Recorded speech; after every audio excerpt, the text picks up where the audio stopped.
Meaning is actually the instinct that emerges to signify, in your terminology, the proper union of heaven and earth. And I do think that's how we experience it, because when we're engaged in something deeply meaningful, hopefully like this conversation, then we have a sense that everything is in its proper place and in balance, and we lose our self-consciousness and we lose our sense of time, right? We lose our self-conscious neurotic preoccupations in the immersion in the moment. And there's something that's deeply paradisal about that. And I do believe that that's a reflection of the deepest instinct that we have. It's much deeper than mere cognition or mere semantic and propositional content. There's what we want basically, I think, is knowledge, what I call knowledge in my book, which is we're looking for a union of meaning and fact. We're not satisfied with just meaning. We're not satisfied with just things or facts. But then when there's a perfect joining of these realms, that's what we're looking for as humans. That's what I think. Like, that's what we strive for. We strive to understand abstractly things, and then we strive to concretely express them. Like, just understanding a concept is not much. And then you have to express it in reality, in concreteness. And you even have to experience it. So I think this is something that's a little bit missing in science in general, like modern science. The concept of experiencing knowledge, for personally experiencing a principle. So it's always about describing the outer world. And even when we talk about ourselves, we're describing it as if we're looking at ourselves from a detached perspective. It's interesting because there are people who've objected to that characterization of science quite strenuously. I mean, Thomas Kuhn, for example, spent a lot of his writing in his work on scientific revolution insisting that much of science was in fact an embodied practice, as a practice rather than as a result, right? Because the result might be a description of the objective world, but the practice itself is something like the seeking of truth in relationship to some orientation to the higher psychological and communal good. And so it's embedded inside something that has to approximate a religious ethic. Otherwise it's pointless, and otherwise the scientists themselves wouldn't be motivated to pursue it, because there's an infinite set of dead facts, but there's a finite set of living facts. And the living facts grip even the scientist. And the scientist, this is also relevant to something that you talk about in the book. You talk about, we'll jump ahead a little bit, I guess. You talk about the distinction between a stumbling block or a stumbling stone and a foundation stone. And one of the things that's very interesting about scientists is that they assume the existence of a transcendent object outside the domain of their ordered presuppositions. And then what they search for is the stumbling block or the anomaly that will falsify their presuppositions on the assumption that that relationship with the transcendent object will be corrective, that it will expand the domain of knowledge, and that it will be something to pursue in the pursuit of the psychological good and the common social good. I thought the stumbling block and foundation stone discussion was particularly brilliant, by the way. Yes. I think what you were saying before about the practice of science, I think that's how I view it now. What is similar to ancient cosmology in what we do today is the practice of science, not the result of what we find practicing science, but the practice itself is analogous to a traditional worldview. Like what you said, you have some principles that you try to see in the world, so that's your scientific theory, right?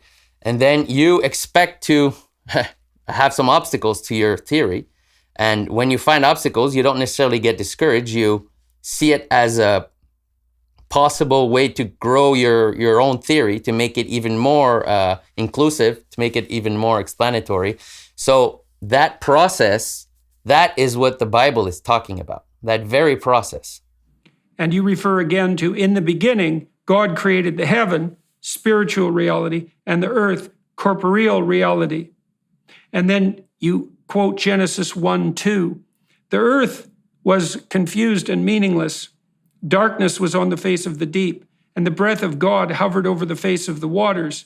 God said, "Let there be light," and there was light. And that confused and meaningless chaos, that's the tohu vabohu, that's the dragon of chaos in some sense. And so you could imagine, and I believe that your work refers to this plenitude of multiplicitous and potentially meaningless, confusing facts, and then the attempt by the scientists to shine a light on that set of facts and to thereby bring something into illumination and the habitable order that is good. And that pattern is established right at the beginning of Genesis, in Genesis 1:2. And it's most usefully understood in that light.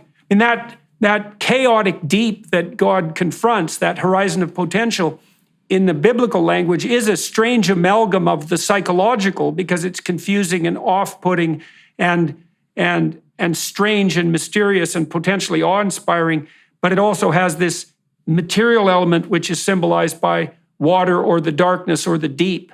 And we refer to that automatically when we speak about what scientists are doing, especially great scientists, because we say things like, well, they think deeply, or they've encountered deep phenomena. I mean, we refer back to that symbolic language axiomatically and don't notice the metaphorical structure of our own utterances.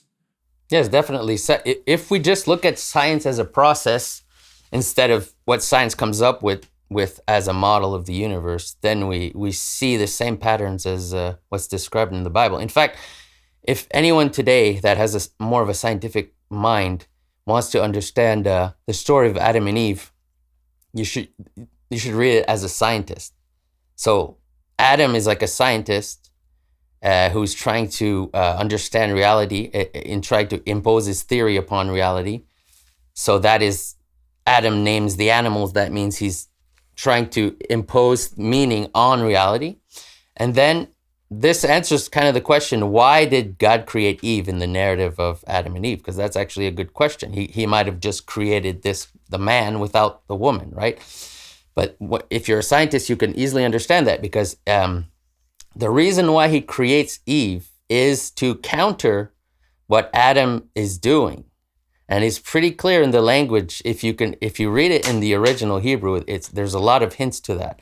So what happens when God creates Eve? He puts Adam to sleep. Okay, what does that mean? It means it's an attempt to renew Adam.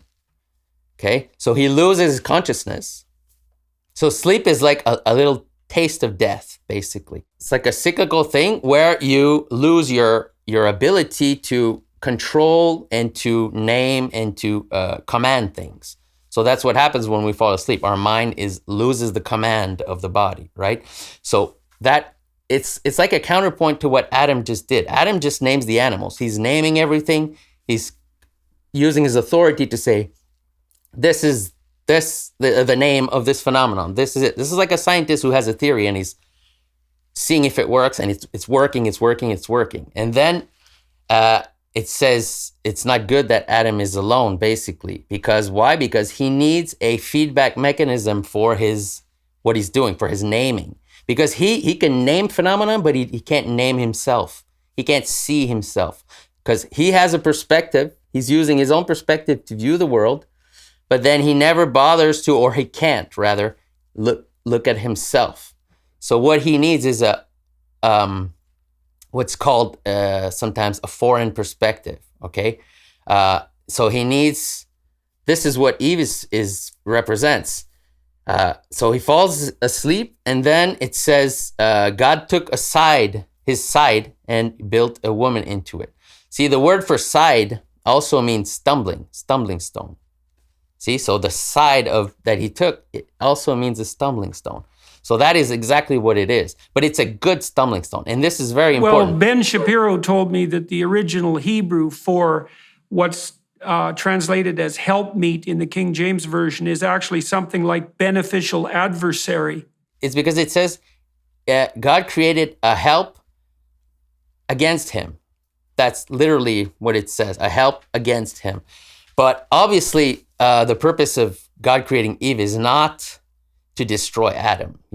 This is a pretty obvious thing. But because if we look at the narrative and we give importance to each of the events, it starts with God saying, don't eat from the tree of the knowledge of good and evil or you will die. And then right away it says, it's not good that man is alone. So you see, it's directly related.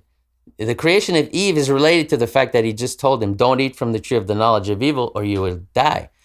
And then, okay, Adam names all the animals, but he doesn't find a help as his opposite. You see, he doesn't find his opposite. He needs his opposite to see himself.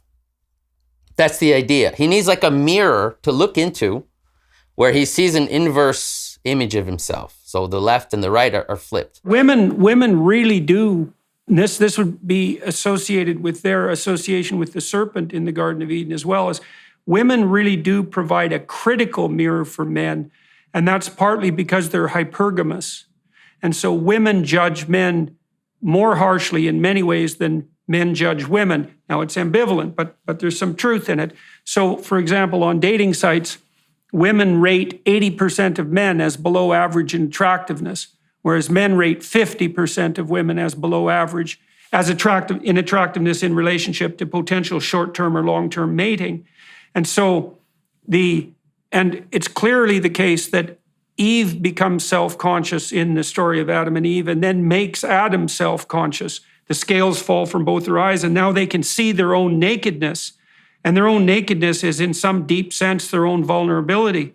And so Eve provides, as you pointed out, a corrective reflection of Adam. And you're also stating, and this must have something to do with the association between Eve and the serpent, because the serpent is the thing that lurks in the well-ordered place. And there's always something that lurks in the well-ordered place because no matter how much order you establish, and that would be true of a scientific theory, there's also always something left over that speaks of the infinite that isn't encapsulated within your theory. And Eve is allied with that force in Genesis and is the root to self-consciousness for men. And that seems to me, again, from a scientific perspective, pretty damn accurate.